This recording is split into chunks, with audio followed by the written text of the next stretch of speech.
मेरा नाम सरोज शर्मा है और मैं पिछले 40 सालों से रंग कर्म मतलब थिएटर से जुड़ी हुई हूँ। बुनियादी रूप से मैं ग्वालियर की हूँ और वही का एजुकेशन भी है मेरा, और थिएटर करती थी वहाँ। कला मंदिर, आर्टिस्ट कंबाइन, एक दो बड़ी संस्थाएं हैं, 50 साल पुरानी है, और मैं वहाँ एक्टिंग के लिए, क्योंकि तब महिला पात्रों की बड़ी कमी हुआ करती थी, तो आता था कि सरोज जी, डॉक्टर कमल वशिष्ठ वहाँ के डायरेक्टर थे, फ्रीलांस करते थे, संस्थाओं के लिए डायरेक्शन करते थे। तो मैंने उनके साथ 4-5 नाटक में काम किया, क्योंकि उन्होंने नाटक में ही पीएचडी की थी। तो मेरे प्रथम गुरु तो एक्चुअल में डॉक्टर कमल वशिष्ठ ही रहे। प्रणाम करती हूँ उन्हें, क्योंकि वो आज है नहीं इस दुनिया में। तो मेरी जो बुनियादी शुरुआत हुई वो ग्वालियर से हुई थिएटर की। उसके बाद भारत भवन जब बना तो उसमें एक ड्रामा विंग था, 4-5 विंग्स हैं अभी भी। उसमें एक ड्रामा विंग था, ड्रामा विंग था रेपर्टरी के नाम से, रंग मंडल, भारत भवन रंग मंडल। तो उसमें मेरा सिलेक्शन 81 में हुआ। चूँकि मैं डांस भी, कथक सीखी हुई थी, प्लस सीखी हुई थी, ट्रेनिंग लिया था काफ़ी 4-5 साल, तो डांसर भी थी, थोड़ा बहुत गा लेती थी। वैसे मैं ये नहीं कहूँगी कि मैं सिंगर हूँ, मैं सिंगर नहीं हूँ, लेकिन थिएटर में आपको गाने की ट्रेनिंग कारंत जी ने दी। हमारे गुरु, हमारे डायरेक्टर श्री BV कारंत थे, रेपर्टरी रंग मंडल के, और उन्होंने हम सबको ट्रेनिंग दी। ट्रेनिंग का मतलब बेसिक ट्रेनिंग जो ज़रूरी है एक एक्टर को बनाने के लिए प्रोसेस में, कि एक तो टीम में काम करने की एकता की भावना होनी चाहिए, दूसरा ऑब्जर्वेशन आपका तगड़ा होना चाहिए, तीसरा इमेजिनेशन होना चाहिए, कल्पनाशीलता आपकी क्या है। इसके लिए वो हमेशा हमें कहते थे कि आप पढ़ो, आप अच्छे नाटक पढ़ो, अच्छी पोइट्री पढ़ो, आपका सोचने का दायरा बढ़ेगा। क्योंकि एक जीवन वो है जो आप जीते हो, उसको तो आप जानते हो, लेकिन आपके आस पड़ोस में क्या घटित हो रहा है उसको भी महसूस करने, उस पीड़ा, उस दुख को भी महसूस करने की कोशिश करो। जिंदगी में जरूरी नहीं है कि आपको सब अनुभव मिले, क्योंकि करेक्टर जब आप करते हो नाटक में, जैसे मैं घासीराम कोतवाल में मुझे कास्ट किया गया, तो एक मुजरे वाली का क्या, मैंने तो जिंदगी में कभी मुजरे वाली देखी नहीं, प्रोस्टिट्यूट देखी नहीं, मैं जानती ही नहीं। मैं ऐसे एक ऑर्थोडॉक्स फैमिली से आती हूँ, मुझे क्या मालूम उस समय की प्रोस्टिट्यूशन क्या होता है, क्योंकि पता ही नहीं। माँ बहुत स्ट्रिक्ट थी, 6 बजे के बाद अगर बत्ती जल गई तो पिटाइया निश्चित थी, पिटाई लगनी ही है। उस जमाने में माता अपनी बच्चियों के साथ बहुत स्ट्रॉन्ग रहती थी, स्ट्रिक्ट रहती थी। कि आज का समय, आज का दौर अलग है। आज के बच्चे को एजुकेशन में पढ़ते हैं, कैरियरिस्टिक है, एम्बिशियस है, लेकिन हमारे जमाने में ये था MA BA हो गया, ज्यादा से ज्यादा PhD हो गया, शादी करो। ये माता पिता की सोच थी। शायद मुझे लगता है वो गलत भी नहीं थी, वो उस समय का दौर था, वो उस समय का विचार था। आज माता पिता के विचार बदल चुके हैं। आज हर पेरेंट्स चाहते मेरी लड़की अच्छा पढ़े, अपने पैरों पे खड़ी हो, तब शादी करेंगे, क्योंकि आज महंगाई इतनी बढ़ चुकी है, दोनों को कमाना बहुत ज़रूरी है। सही भी है, प्रैक्टिकली सोचा जाए तो सही भी है, लेकिन शादियां अगर गणित से होने लगे, बिजनेस पॉइंट ऑफ व्यू से होने लगे, तो वो सफल कभी नहीं होती। ऐसा मैं व्यक्तिगत सोचती हूँ। लोग दूसरे क्या सोचते हैं वो उनका व्यू होगा, करते भी हैं लोग इस तरह की शादियां। अब उनको बाद में क्या मिलता है क्या नहीं मिलता, वो उनका अनुभव होगा, वो मेरा नहीं है। शायद मैं इसीलिए सेटल नहीं हुई क्योंकि मैं आत्मा से, भावना से, मानसिकता से शादी करना चाहती थी, ना कि एक देह से, ना कि एक नाम से, ना कि एक पद से। तो मेरा सोच बिल्कुल औरों से अलग है। शायद आउटडेटेड भी हो गया हो, लोग हंसते हैं, प्रैक्टिकल क्या मूर्ख औरत है, जिंदगी नहीं जी इसने, उनको लगता है, पर मुझे नहीं लगता, क्योंकि उसके बाद जो मैंने पाया वो मेरा व्यक्तिगत है, वो मेरी अपनी धाती है, मेरा अनुभव है, मेरी पीड़ा है, मेरा सब कुछ है। तो मैं यही कहूँगी कि रंगमंडल में मुझे विधिवत ट्रेनिंग दी गई, फिजिकल एक्सरसाइज करवा के, body flexibility, movements, body movements, character की वॉक कैसी होनी चाहिए, करेक्टर ये है, ये उम्र का है, ऐसा है, तो उसके उसके ऊपर होमवर्क जो बॉडी लाइन का वो सिखाया गया। वाचिक अब स्पीच जिसको अपन कहते हैं, हर करेक्टर की अलग होती है। बूढ़ी औरत 90 साल की स्पीच कैसी होगी, 55 की उम्र की महिला की स्पीच कैसी होगी, और एक 18 साल की लड़की की स्पीच कैसी होगी, ये वेरिएशन। तो हम, मेरा ये कहना है कि ये मैं किस्मत वाली हूँ, सौभाग्यशाली हूँ कि मुझे भारत भवन रंग मंडल में काम करने से बहुत सारे राष्ट्रीय और अंतर्राष्ट्रीय निर्देशकों के साथ काम करने का मौका मिला, सीखने का मौका मिला। सबसे बड़ी बात है, फिट्स बेनेविट्स जर्मनी से आए थे, जो ब्रेख्त के बहुत अच्छे मित्र थे। ब्रेख्त नाम आपने सुना ही होगा। उनकी पत्नी हेलेना ने फिट्स के साथ एक्टिंग की है।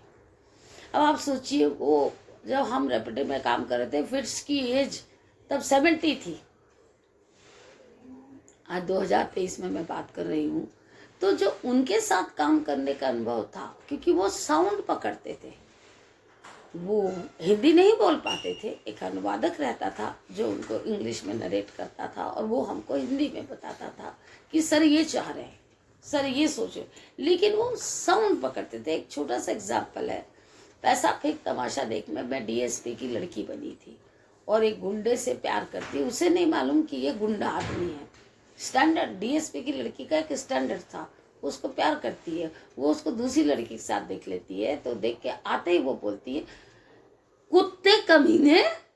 अब इंडियन, हम जो इंडियन है, हमारा कुत्ते कमीने कैसे आएगा, कुत्ते कमीने। लेकिन वो कहते थे नहीं, नो आई डोंट वांट कुत्ते कमीने, नो कुत्ते कमीने। तो मतलब वो वेरिएट करते थे कि उन्हें साउंड से वो पकड़ लेते थे। वो कहते नो आई डोंट वांट कुत्ते कमीने, नहीं कुत्ते कमीने तू।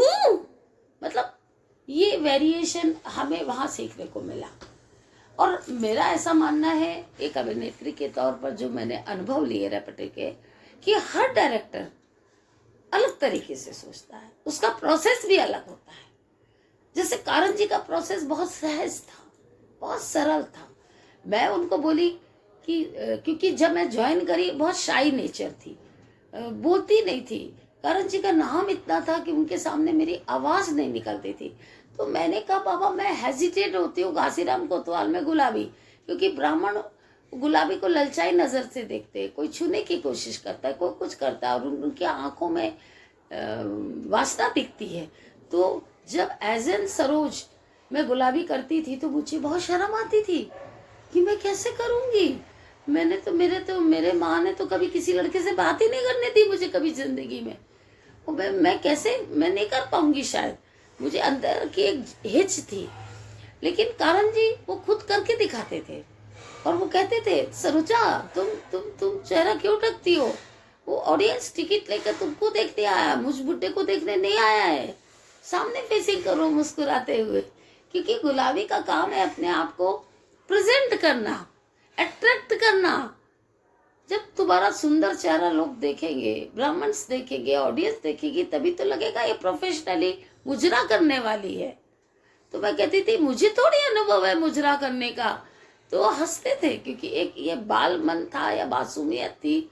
तो कारण जी समझाते थे कि जरूरी नहीं है कि जिंदगी में जो पात्र आपको मिले आपने भोगा हो, ये कतई जरूरी नहीं, लेकिन आपकी कुछ तो कल्पनाशीलता होनी चाहिए ना, कैरेक्टर को लेके ऑब्जर्वेशन करो, अदाएं होनी चाहिए, ये होना।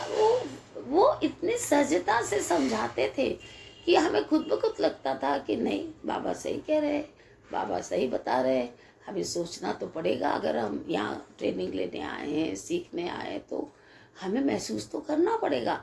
तो इस तरह के जो अनुभव मुझे रेपट्री में मिले, मैं कहती हूँ वो शायद मेरी बहुत बड़ी थाती है, मेरे अपने अंतर्मन में एक बहुत बड़ी मेरी संपत्ति है। संपत्ति का मतलब हमेशा पैसा नहीं होता, आपकी विद्या, आपका ज्ञान भी आपकी बहुत बड़ी संपत्ति है, क्योंकि उसी ज्ञान को लेकर आप अपने आप को विकसित करते हो, आपकी व्यक्तित्व में बढ़ोतरी होती है, व्यक्तित्व गहराई आती है आपके अंदर समझ की, और आप अपने काम में, आपके काम में वो चीज़ लोगों को नज़र आती है, दर्शकों को नज़र आती है।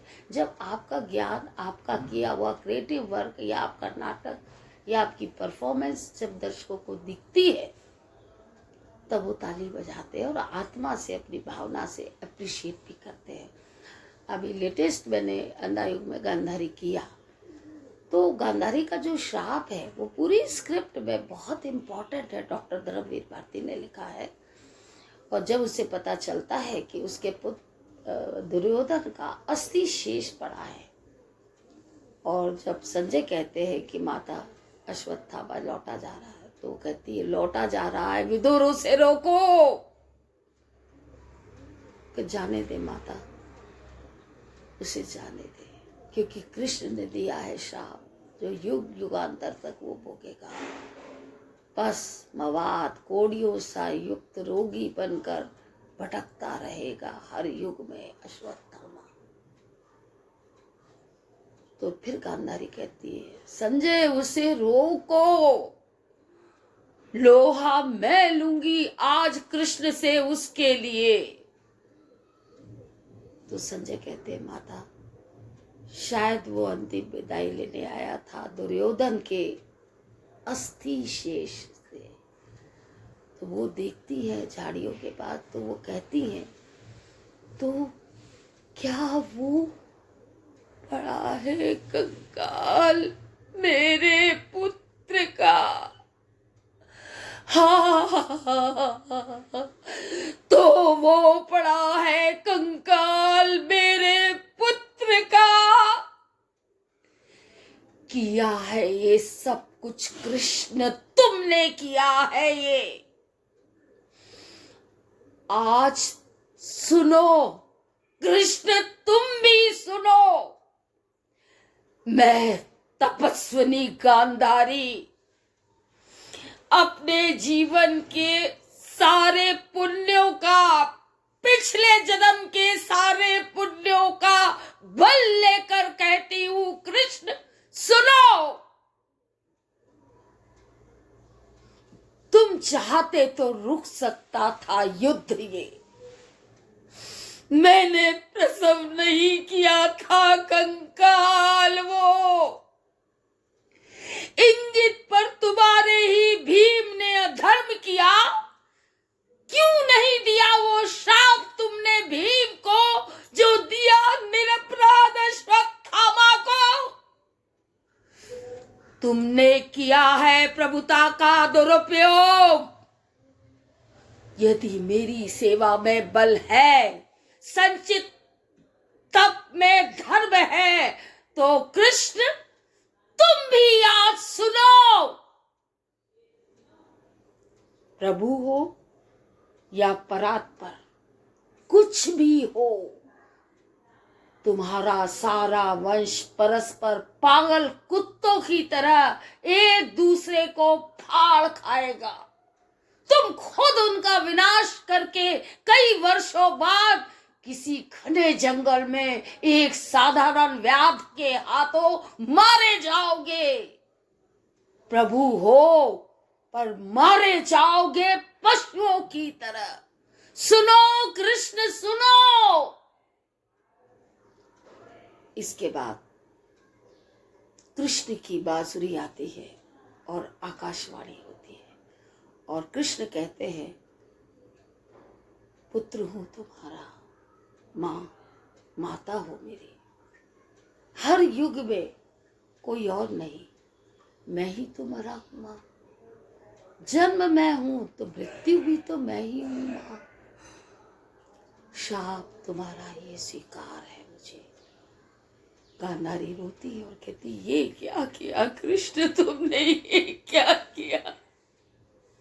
रोई नहीं मैं अपने 100 पुत्रों के लिए, पर तुम पर कृष्ण मेरी ममता अगाध है। कर देते अस्वीकार शाप मेरा, तू क्या मुझे दुख होता? मैं थी निराश, मैं कटु थी, पुत्रहीना थी। ये तुमने क्या किया कृष्ण, ये तुमने क्या किया। तो एक कलाकार के तौर पर, एक निर्देशिका के तौर पर मुझे ऐसा लगता है कि हर कलाकार की स्पीच में वो दम होना चाहिए कि जो राइटर ने लिखा है उसका भावार्थ, उसका अर्थ दर्शकों के अंतर मन तक पहुंचे। इसके अलावा मैं आलेख की बात कर रही थी अभी, और इसमें किसी भी कंटेंट और किसी भी आलेख में बहुत कुछ हाथ लाइटिंग का होता है, प्रकाश परियोजना का, प्लस प्रॉपर्टी का, संगीत का बहुत बड़ा इम्पैक्ट है, क्योंकि इसमें बांसुरी से ही स्टैब्लिश हो जाता है कि कृष्ण प्रकट हो गए, संकेतात्मक है। तो किसी भी कंटेंट को करने के लिए, जैसे इसके अलावा एक और नाटक था, स्वर्गीय सुश्री हमारी बहुत परम मित्र विभा मिश्रा, जो नेशनल स्कूल ऑफ ड्रामा से पास आउट थी, हमारे रंग मंडल भारत वन में थी। उनने अपने ग्रुप के साथ, टोली के साथ एक प्ले किया था, एक परिकथा और डॉक्टर विनीता अग्रवाल का। तो उसमें भी मैंने वो महिला पात्र में नहीं किया था। तो वो स्टोरी का ये था कि उसमें उन्होंने, वो प्रोफेसर थी लेडी, क्योंकि डॉक्टर विनीता अग्रवाल जो राइटर है वो भी नहीं है अब इस दुनिया में, लेकिन उनकी ये बुक अवेलेबल है। बहुत अच्छी कहानी है, प्रोफेसर की ऑटोबायोग्राफी है वो। और वो पता है उसका कंटेंट का थोड़ा सा मैं बताना चाहूंगी कि वो लव मैरिज करती हैं। तो जब रोमांस होता है, रोमांटिसिज्म होता है, तो स्त्री हो या पुरुष एक फैंटेसी में जीता है। वो उनके जीवन में वो क्या करेंगे, कैसा होगा, वो एक कल्पनाशीलता होती है। और उसमें रोमांस भी है, प्यार भी है, सब कुछ है, अट्रैक्शन भी है, मेल फीमेल का तो नेचुरल है। तो शादी करते हैं वो लोग, 2 बेटियां होती हैं, और उसको जो शादी के बाद जो 5-6 साल 8 साल में जो पति पत्नी का बिहेवियर, जो पति का बिहेवियर बदलता है, कि कैसे एक प्रेमी बदला पति के रूप में, और जब वो पति बनता है तो वो किस तरह का व्यवहार अपनी पत्नी के साथ करता है, वो बहुत इम्पोर्टेंट है, महत्वपूर्ण है वो चेंज, वो बिहेवियर।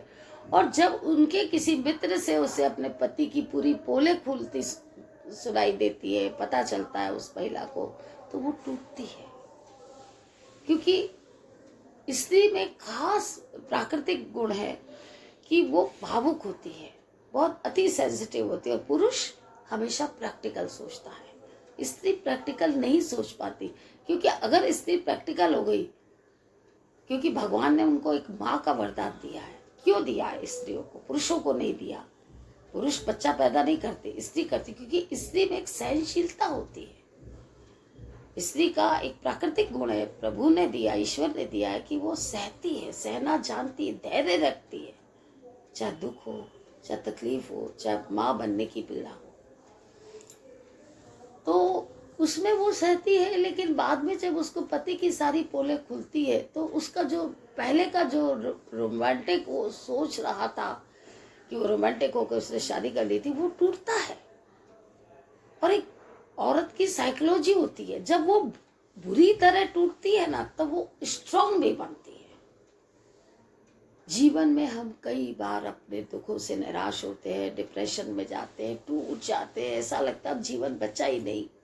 लेकिन वहां से कहीं एक किरण क्रिएटिविटी की निकलती है, आपके काम की निकलती है। और आपके सामने जब कोई नया नाटक आता है, नया आलेख आता है, जब आप उसको पढ़ के समझ कर डूब जाते हो, तब आपको एक सोच का अलग डायमेंशन ईश्वर प्रदान करता है कि इस नाटक के बारे में सोचो, कंटेंट को समझो, कैरेक्टर समझो। और जब पूरी तरह आप उस चीज में घुस जाते हो, मतलब उस चीज को फोकस कर लेते हो, तो आप दूसरी दुनिया को, अपने दुखों को, अपने पिछले भोगी हुई व्यथाओं को भूल जाते हो। और जब आप एक क्रिएटिविटी में घुस जाते हो, तो आप बिल्कुल अपने आप को जब सोचना शुरू करते हो और सामने वाले एक्टर पर इम्प्लीमेंट करवाते हो, उसको समझाते हो, उसको एक्सप्लेन करते हो, क्योंकि एक्टर को कंटेंट एक्सप्लेन करना बहुत ज़रूरी है एक्टर को, क्योंकि अगर वो खुद नहीं समझेगा तो दर्शकों को क्या विश्वसनीय बात बोलेगा। दर्शक तो तभी विश्वास करेंगे जब एक्टर खुद समझ के करे, जब उस पीड़ा को खुद समझे। तो मेरा ये कहना है कि हम एक्सपेरिमेंटल कई बार मैंने खुद अपने नाटकों में जब डायरेक्शन किया तो कई कविताओं का इस्तेमाल किया जो औरतों को लेके ही लिखी गई थी। इसके पहले एक और नाटक किया था मैंने, जिंदगी फिर से, गुजराती मूल नाटक था हसमुख भाई वैराडी का, और उसको मैंने पढ़ा और हाँ उसको मैंने पढ़ा और मैंने रीराइट किया, क्योंकि उसमें क्या था, नाटक में नाटक था। मतलब नाटक की शुरुआत होती नाटक की रिहर्सल से, करते कलाकार ही हैं, लेकिन वो उस पात्र में इतने इन्वॉल्व हो जाते हैं कि दर्शक नाटक में इन्वॉल्व हो जाते हैं। और कंटेंट भी बहुत मॉडर्न है, क्योंकि वो किसी से प्रेम